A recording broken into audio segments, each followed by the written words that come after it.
નર્મદામાં Sardar Sarovar dam છલોછલ ભરાઈ ચૂક્યો છે। ડેમના વધામણા કરવા સીએમ ભૂપેન્દ્ર પટેલ કેવડિયા આવનારા છે અને સિઝનમાં પહેલીવાર નર્મદા ડેમ છલોછલ થતાં તેમના વધામણા કરવામાં આવી રહ્યા છે। નર્મદા ડેમની સપાટી 138.52 મીટર પર પહોંચી ચૂકી છે। ડેમની મહત્તમ સપાટીથી માત્ર 16 સેન્ટીમીટર ભરાવાનો તે બાકી છે। વધુ વિગતે વાત કરવા માટે જોડાઈ રહ્યા છે ટીવી 9 સંવાદદાતા વિશાલ પાઠક। વિશાલ, આ છલોછલ ડેમ ભરાયેલો છે તેના વધામણા કરવા માટે સીએમ ખુદ આવી રહ્યા છે। શું આ કોઈ કાર્યક્રમ રહેશે? ક્યાં સુધીમાં આવી પહોંચશે સીએમ?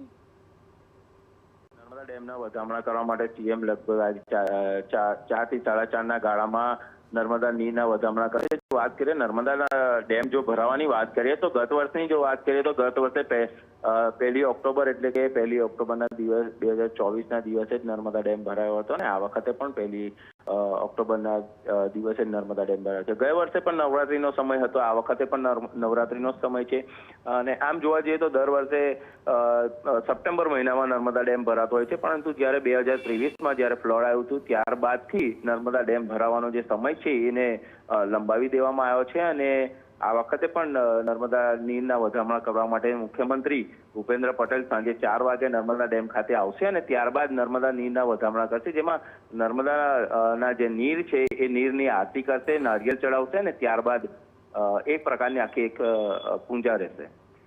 બિલકુલ વિશાલ, તમામ ગતિવિધિઓ પર આપ નજર રાખતા રહેજો। તો સીએમ આજે 4:30 વાગ્યાની આસપાસ સરદાર સરોવર ડેમના જે છલોછલ નીર છે તેના વધામણા કરવા માટે આવી પહોંચશે અને પહેલીવાર આ વખતે ડેમ છલોછલ થયો છે અને માત્ર 16 સેન્ટીમીટર દૂર તેને છલકાવા માટે રહ્યા છે દૂર।